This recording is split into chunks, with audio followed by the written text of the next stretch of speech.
भारत के इतिहास में 17 दिसंबर की तारीख काफी अहम स्थान रखती है। इस दिन भारत माँ के दो सपूतों भगत सिंह और चंद्रशेखर आजाद ने एक बड़ी क्रांतिकारी घटना को अंजाम दिया था और उसके बाद बचकर निकल भी गए थे। माना यह भी जाता है कि आज ही के दिन भगत सिंह से एक गलती हो गई थी। उन्होंने गलती से सैंडर्स की हत्या कर दी थी। क्या ये पूरा मामला है, हम आपको विस्तार से बताएंगे, लेकिन उससे पहले चैनल को आप सब्सक्राइब कर दीजिए ताकि हम मोटिवेट होते रहें और आपके लिए इसी प्रकार के दिलचस्प जानकारियों वाले वीडियो लेकर आते रहें। बात 1928 की है। तब इंडिया में अंग्रेजी हुकूमत थी।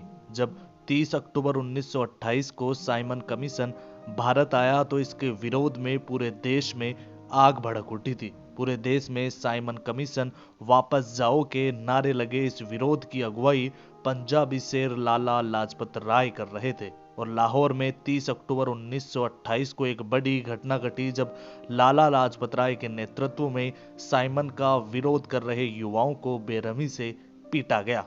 पुलिस ने लाला लाजपत राय की छाती पर निर्ममता से लाठियां बरसाई। वे बुरी तरह से घायल हो गए और इस कारण 17 दिन बाद 17 नवंबर 1928 को उनकी मौत हो गई।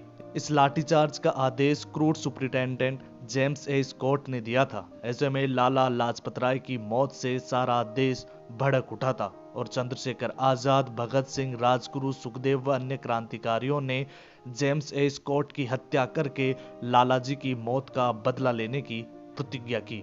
सभी क्रांतिकारियों ने लालाजी के शहीद होने के ठीक एक माह बाद 17 दिसंबर 1928 की तारीख को जेम्स ए स्कॉट की हत्या के लिए निर्धारित किया, लेकिन निशाने में थोड़ी सी चूक हो गई।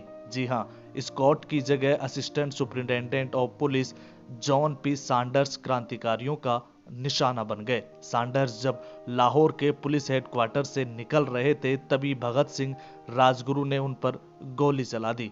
सैंडर्स पर सबसे पहले गोली राजगुरु ने चलाई थी। उसके बाद भगत सिंह ने सैंडर्स पर गोलियां चलाई और सैंडर्स की हत्या के बाद दोनों लाहौर से निकल गए। अंग्रेजी हुकूमत सैंडर्स की सरेआम हत्या से बौखला गई। सैंडर्स की हत्या का दोषी तीनों को माना गया, जिसे लाहौर षड्यंत्र केस माना गया।